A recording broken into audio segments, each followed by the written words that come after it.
Hello YouTube, c'est le deuxième jour où j'essaye de tourner une vidéo et il fait enfin beau. Et le jour où il fait beau, j'ai une tête de cul. Voilà, il est 11h je crois, un truc comme ça.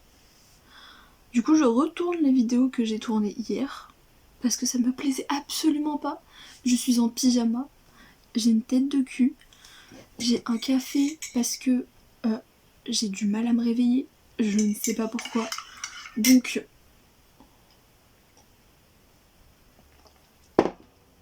ceci est ma première vidéo YouTube. J'ai une tête de fesse et bienvenue.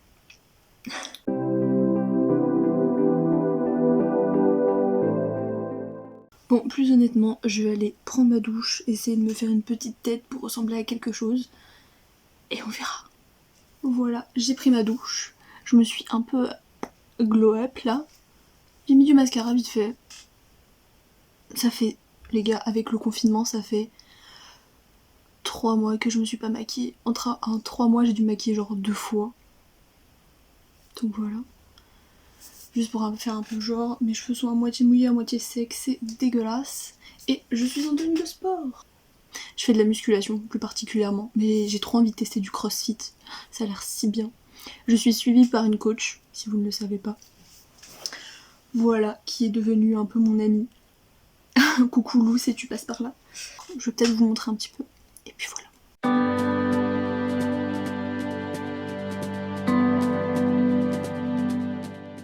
La tristesse, ma corde à sauter est trop grande, je suis trop petite, du coup je suis obligée de faire un bidouillage comme ça là.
Donc là, je vous explique, j'ai fait seulement le premier circuit et j'ai déjà archi mal aux épaules alors que ça a duré que 10 minutes et je suis morte.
Je suis même pas à la moitié.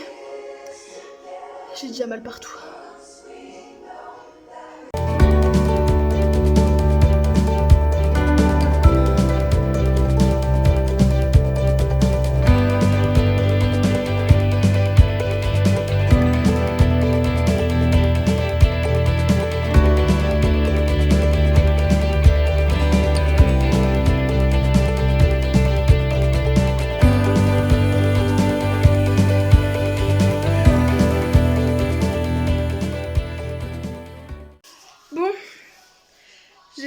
séance de sport. J'ai fait les étirements. J'en ai profité pour faire un peu de faire ce que je voulais en fait. La danse, ça me manquait énormément. Du coup, j'ai fait un petit peu de grand écart, un petit peu tout comme ça. Là, je vais chercher quoi me faire à manger. Ensuite, je retournerai prendre ma douche. Et puis pour l'instant, j'ai pas grand chose à vous dire. Ah si du coup, au final, mais sans pompe, sans thruster et sans rowing, j'ai pas mis 20 minutes à les faire, j'ai mis 35 minutes. Après 20 minutes, c'était le minimum. C'était pas un max, là, c'était juste pour voir ce que je pouvais faire. Et franchement, j'y étais un peu tranquille, j'ai pris vraiment beaucoup de temps de repos. Donc voilà ce que je vais manger ce midi. J'aime beaucoup me faire ce genre d'assiette en général, et encore plus en été, même s'il fait pas très très beau en ce moment. Donc en dessous on a un petit peu d'épinards, de pousses d'épinards. Après on a du riz, là. Après on a des concombres, des haricots verts, des tomates cerises, parce qu'elles sont en train de se flétrir toutes pas belles. Ouh, c'est pas très... Voilà. Des radis, et là on a du tofu au basilic. C'est celui-là. Et comment vous dire que celui-là il est mortel. Et je l'ai goûté en cru et cuit. Et il est bien meilleur cru. Ah oui, le tofu se mange cru, hein, non cuit comme ça. Et il est bien meilleur comme ça, on sent beaucoup plus le goût du basilic. Ensuite, j'ai rajouté un filet de citron, de la sauce tamari, du sel, du poivre. Et je voulais rajouter de la coriandre, du persil ou un truc comme ça. Et au final, j'en ai pas. Donc, bah voilà. Bon appétit! Ok, bon. J'ai fini de manger. Je vais... Ça va pas... En fait, j'aime pas rester assise comme ça va être très souvent des vlogs, je pense, hein, parce que être comme ça, c'est pas foufou. Bon, bref, je vais vous montrer du coup les livres, sagas préférés que j'aime de tous les temps, en tout cas pour le moment. Et ça n'a pas changé depuis plusieurs années, donc voilà, voilà. Alors, on va commencer tout de suite, sinon ça va être un peu long. Je vais vous présenter deux sagas qui ont été les premières sagas que j'ai lues, et c'est du coup forcément des sagas chouchoutes. C'est premièrement Les Étoiles de Nos Head. Voilà. Alors comme je suis très nulle pour expliquer les histoires, je vais carrément vous lire le résumé, ça ira plus vite. Mais bon, à mon avis, tout le monde connaît Les Étoiles de Nos Head.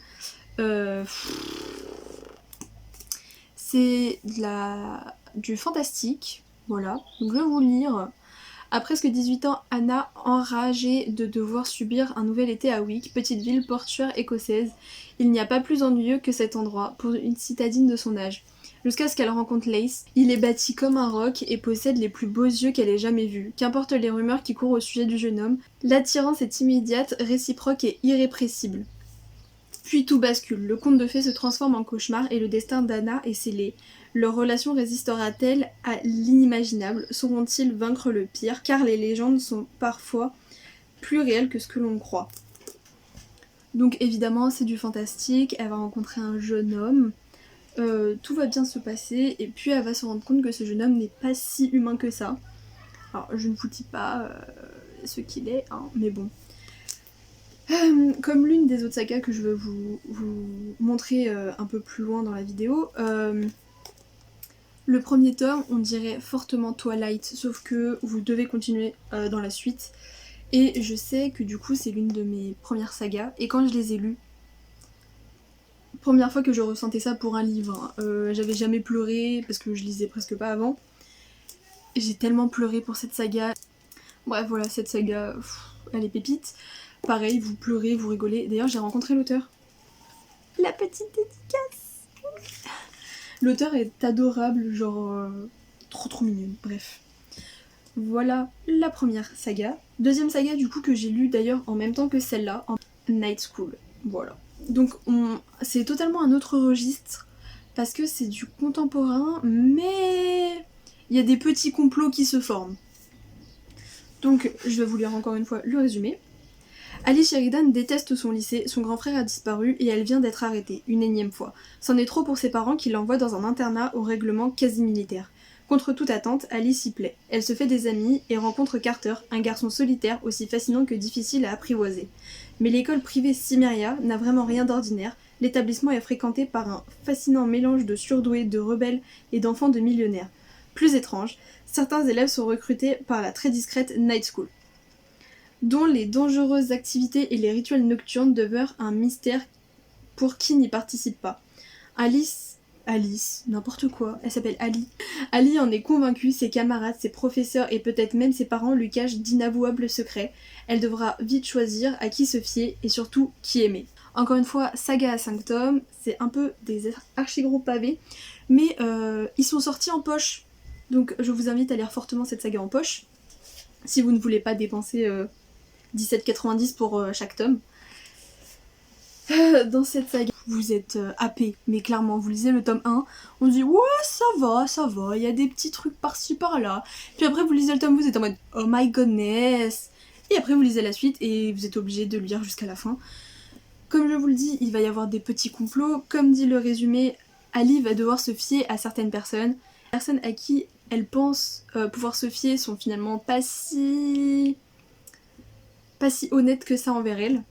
Il va y avoir des problèmes de famille, elle va découvrir que sa famille ne lui a pas tout dit sur son existence, sur sa vie.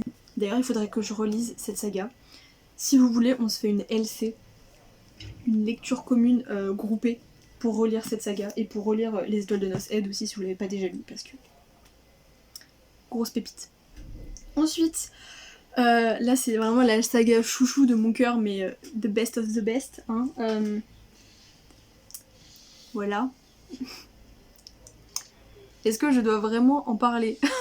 Pour les personnes qui ne connaissent pas Lux, déjà la beauté de J'ai lu, hein, merci de faire des éditions aussi belles que ça. 5 tomes, j'aime bien les sagas en 5 tomes, hein, je sais pas si vous aurez remarqué, j'aime beaucoup.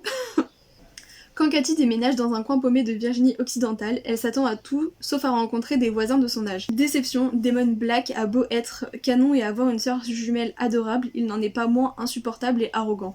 Lorsque Kat se rend compte que tout le monde semble fuir la famille Black, elle voit d'un autre œil la froide suffisance de Damon. Pourra-t-elle encore l'éviter quand tout lui crie de s'en approcher?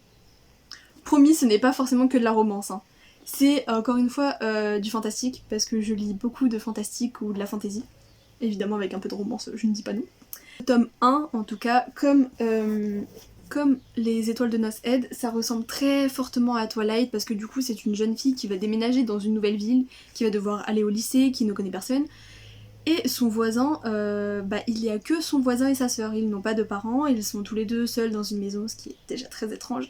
Elle va se rapprocher donc du coup de la sœur, et un jour il se passe quelque chose avec sa sœur, il se passe un petit truc très étrange. Cathy se demande si elle n'a pas rêvé, et je peux pas vous en dire plus, mais comme encore une fois Les Étoiles de Noces Aide, il se pourrait que cet être humain ne soit pas si humain que ça. Jennifer Larmentrout, mon auteure favorite aussi, hein, évidemment, qui a écrit Covenant aussi, cette saga, pareil, elle est trop bien. Et du coup, ce ne sont pas des vampires, ce ne sont pas des loups-garous, c'est autre chose de totalement différent, vous aurez jamais... Enfin perso, j'ai jamais vu ça dans aucune autre saga, et voilà pourquoi il faut la lire. Pareil, elle vous tient en haleine, vous pleurez, vous rigolez, vous êtes stressé, parce que j'ai stressé, vous tombez amoureuse. Damon est à moi d'ailleurs, hein, it's mine. On continue dans les sagas. Donc Red Queen, je vous lis tout de suite le résumé, parce que pour résumer cette saga, je ne pourrais pas. Mar Barrow, oui par contre elle a un prénom de merde, 17 ans, tente de survivre dans une société qui la traite comme une moins que rien.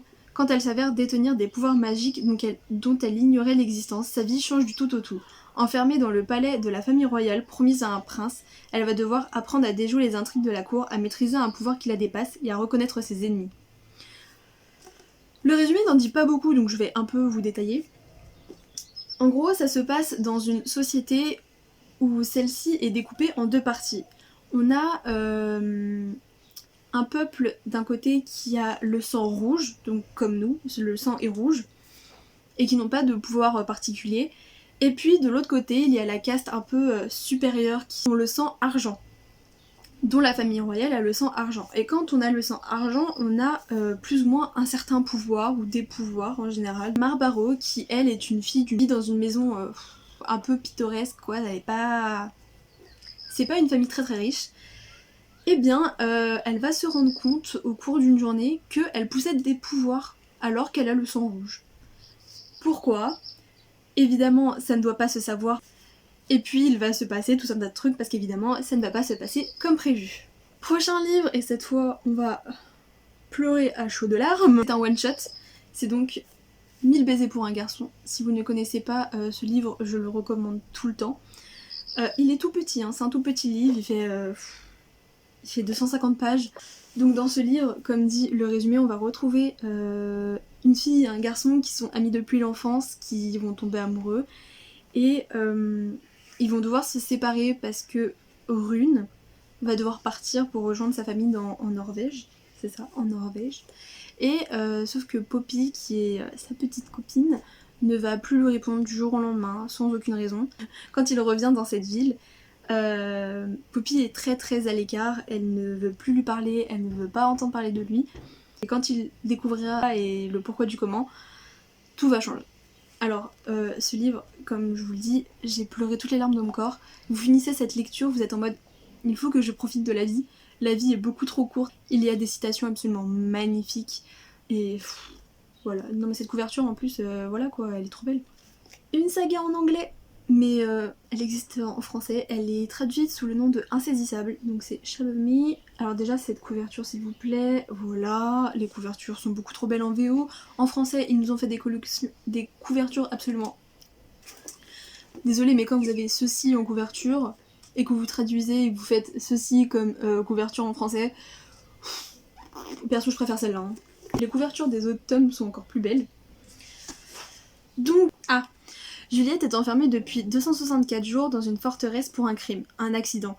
264 jours sans parler, ni toucher personne. Alors pourquoi Adam, celui qu'elle aime en secret depuis l'enfance, vient-il partager sa cellule? Et pourquoi semble-t-il ignorer qui elle est? Dans cette histoire, on suit Juliette et la société va se servir d'elle comme arme massive, car dès qu'elle touche quelqu'un, elle tue la personne.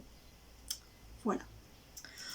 Pour les livres d'après, je les ai en e-book, sauf que comme ils sont sur mon téléphone et que je filme avec mon téléphone, je ne peux pas vous les montrer.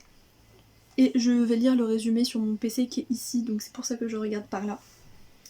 Alors le premier c'est Zouk de Pierre Bottero, c'est un livre pareil où j'ai pleuré absolument toutes les larmes de mon corps parce que je me suis beaucoup trop identifiée à la fille, au personnage principal. On va suivre Zouk, une fille qui est juste totalement passionnée par la danse. Et un jour, il va y avoir un professionnel qui va venir dans son cours de danse. Et à la fin de celui-ci, elle va intercepter une conversation entre sa prof de danse et ce professionnel. Et elle va entendre le professionnel dire qu'elle danse très bien. Ça se voit qu'elle danse bien et qu'elle danse avec son cœur. Mais elle n'est pas faite pour la danse, entre guillemets, car son corps n'est pas le corps d'une danseuse. Parce qu'elle a des kilos superflus, alors que... Seriously? Le livre fait même pas 80 pages, ça se lit hyper vite.